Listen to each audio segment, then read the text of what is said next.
বাসায় ৬,০০০ বাসায় আল্লাহকে চাইতে আছে।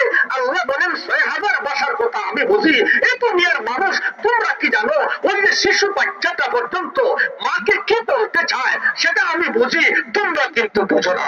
আমি আল্লাহ সেটাই বুঝি। ওই শিশু বাচ্চা কি বলতে চায়, তার মাকে কি ইশারা দিতে চায় সেটা আমি বুঝি। আমি হলাম আলিমুন বিযাতিস সুদূর। তারপরে কেন আমি ফেরেশতাদেরকে আনলাম? একটা কারণে ফেরেশতাদেরকে এনেছি, তার মধ্যে ৬০টি শিক্ষণীয় বিষয় রয়েছে। বলেন সুবহানাল্লাহ। ফেরেশতা হলে এই দুনিয়ার আমরা দিয়া ফেরেশতা হলে এখানে আনছেন, বলে আমি আল্লাহ তারারে পরামর্শ নিয়ে করলাম। এই জন্য আল্লাহ তাআলা বলেন পরামর্শ, রাসূল সাল্লাল্লাহু আলাইহি ওয়াসাল্লাম বলেন পরামর্শ দিনর লাগি পরামর্শ করা, দিনের হালত পরামর্শ করা ওয়াজিব আপনার, আর দুনিয়ার পরামর্শ করা মুস্তাহাব। দুনিয়ার লাইনে আপনি পরামর্শ করতে পারেন, পরামর্শটা আপনার ভালো হইলে গ্রহণ করবা, না হইলে না করবা। একজন মানুষের পরামর্শ দিল, ভাই এই জমিনও হাইল ক্ষেত করিও না, এটা বড় ক্ষেত করো। আরেকজনে পরামর্শ দিল, ভাই এখানে মরিচ লাগাইলে খুব ভালো হবে, এখানে পেঁয়াজ লাগাইও না।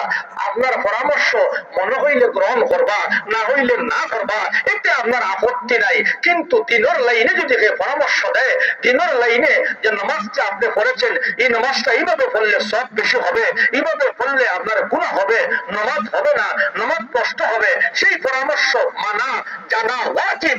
এই পরামর্শ মানতে হবে। আল্লাহ তাআলা বলেন তুমি যত বড় জান্নাওয়ালা হও, তত বেশি পরামর্শ করে নাও, তাহলে তোমার পরামর্শ করার কারণে বরকত হবে।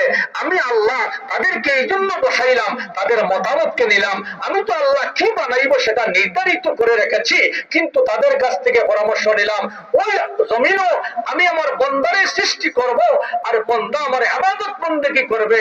আমি আল্লাহ তখন ফেরেশতাদেরকে বলবো, তোমরা না বলছিলে না এদেরকে সৃষ্টি করতাম না, এখন দেখো এরা ফিতনা ফাসাদ করেননি না আমারে ডাকে। তখন ফেরেশতা হল শর্মিন্দ হয়ে যায়। সুবহানাল্লাহ। এরপর আয়াত আল্লাহ তাআলা ফরমায়, قالوا سبحانك لا علم لنا سبحانك لا علم لنا إلا ما علمتنا إنك أنت العليم الحكيم قالوا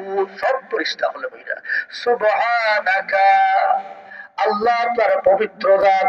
আসলে আমরা ভুল করছি, আমরা জানি না, আমরা বুঝতে পারিনি। আপনি সবগুলা জানেন, সবগুলা বুঝেন।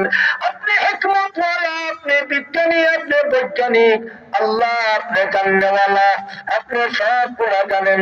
আমরা আপনার কাছে ক্ষমা চাইছি, আমাদের এই পরামর্শের কারণে আল্লাহ আপনারা রাগান্বিত হবেন না। এরপরে আল্লাহ তাআলা পরীক্ষা লইলেন। কি পরীক্ষা? বাদর আয়াত আল্লাহ তাআলা ইনসান জিন্নাত এবং ফেরেশতাদেরকে সম্মুখীন আল্লাহ তাআলা বললেন, قالوا سبحانك لا علم لنا إلا ما علمتنا إنك أنت العليم الحكيم قال يا آدم আদম আলাইহিস সালাতু ওয়াত তাসলিমে আল্লাহ তাআলা বললেন, হে আদম আলাইহিস সালাতু ওয়াত তাসলিম, সমস্ত ফেরেশতাদেরকে আল্লাহ তাআলা একত্রিত করলেন। একত্রিত করিয়া বলে আজকে ইন্টারভিউ লইতাম। ইন্টারভিউ হইতো যে তোমরা বুঝলে আদম সৃষ্টি করতাম না, আদম সৃষ্টি করলাম, একটা ইন্টারভিউ লই। ইন্টারভিউটা কেমন ইন্টারভিউ হবে? আল্লাহ তাআলা ফরমায় যে এই নামগুলা সামনে, সমস্ত বিষয় আশয়গুলা সামনে আনিয়া কইলা, ও ফেরেশতা হল তোমরা ওগুলার নাম হোক, এগুলার নাম তোমরা হোক বিআসমাইহিম, কি সমস্ত নাম তোমরা হোক। ফেরেশতা হলো হয় আল্লাহ এটা তো আমরা জানা নাই, যতটুকু আপনি শিখাইছেন ততটুকু জানি, আরে আর যতটুকু আমরা আপনি শিখাইছেন না ততটুকু জানি না। আদম আলাইহিস সালাম রে কইলা, ও আদম তুমি যখন এগুলার নাম বলো, আদম আলাইহিস সালামে একটা একটা করে সমস্ত জিনিসের নাম, সমস্ত জিনিসের নাম আদম আলাইহিস সালাতু তাসলিমে বলে দিলেন, সব জিনিসের নাম বলে দিলেন। তখন আল্লাহ তাআলা বললেন, ও ফেরেশতারা এখন তোমরা বলো, এই আদম তোমাদের চাইতে জ্ঞানী না কম জ্ঞানী না বেশি জ্ঞানী? বলে বেশি জ্ঞানী। বলে উচিত কিতা তোমরা সজদা করো, সম্মান করো।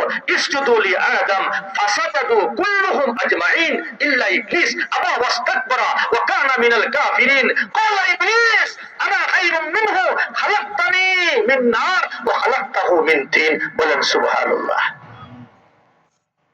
আদম আলাইহিস সালাতু তাসলিম রে আল্লাহ তাআলা সামনে আল্লাহ আনার পরে যখন কইলা ইসজুদু লি আদম, তোমরা আদম রে সজদা করো, তারা আদম আলাইহিস সালাম রে ফেরেশতা হলে সম্মান করলা, সজদা দিলা। সজদা দেওয়ার পরে সে দিল না সজদা মিস্টার ইবলিসে। এখন আমাদের বুঝতে হবে ইবলিস তখন তো আমাদের শত্রু, ইন্নাহু লাফি দালালিম মুবিন, তখন তো আমাদের শত্রু ইবলিস। আর আমাদের বডির মধ্যে আরেকটা শয়তান আছে, এটার নাম নফসে আম্মারা। বলেন এটার নাম কি? নফসে আম্মারা। আর ইবলিস যেটা, এটা ফাফাসিকা মিনাল জিন, এগুলিকে জিন্নাতর বংশের একটা অংশ, অর্থাৎ তার বংশধর হইলা জিন্নাত, তার বংশধর জিন্নাত। এই জিন্নাতর বংশর হইল গিয়া ইবলিস।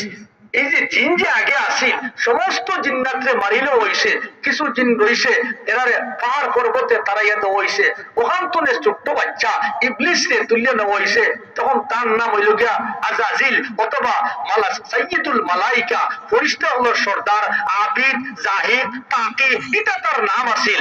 কেন আল্লাহ তাআলার হাবিব বলেন এই জমিনের মধ্যে এমন কোন জায়গা নাই যে জায়গা মিস্টার ইবলিসও সজদা করছে না, এমন ইবাদত বন্দেগী করছে। আর একটা হুকুম মানছে না, মাত্র একটা হুকুম, ইসজুদু লি আদম, আদমকে তোমরা একটা সজদা করো। সে কইছে আমি সজদা করব না। কেন করব না? আনা খালাকতুহু আনা খায়রুম মিনহু, আমি তো আদম থেকে ভালো। আমি আয়া যুক্তি প্রয়োগ করছে।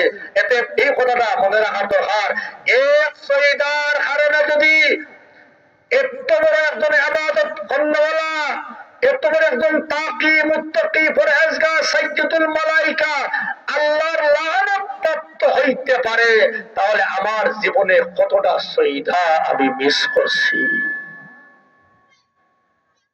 খবর আছে?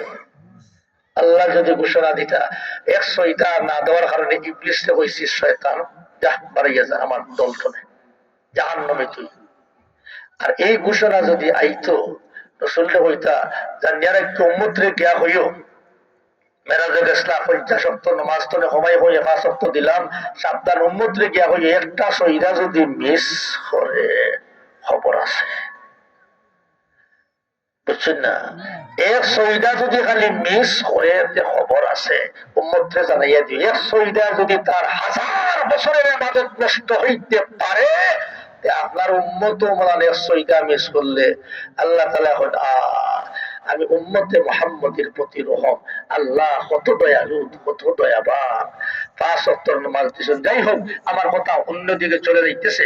তো ইবলিস বলছে আনা খায়রুম মিনহু, আমি তো তান্তনে বালা, আমারে বানাইছো আগুন দিয়া। জিন্নাতকে আল্লাহ কিভাবে বানাইছে? আগুন দিয়া। ও এখন আমারে বানাইছো আল্লাহ আগুন দিয়া, আর আদমরে বানাইছো মাটি দিয়া। এতে আগুনের অভ্যাস উপরে থাকা আর মাটির অভ্যাস নিচে থাকা, আমি সজদা টান দেখেনে করবো, তাই না আমারে সজদা করুক। আল্লাহ তাআলা এখন মালউন ইবলিস, যা পুরো তুই আমার গস্তরে দূর হ। যাই হোক, আমার এই ঘটনা হওয়া মূল উদ্দেশ্য না, আল্লাহ তাআলা আমাদেরকে বানাইছেন সম্মানিত। যখন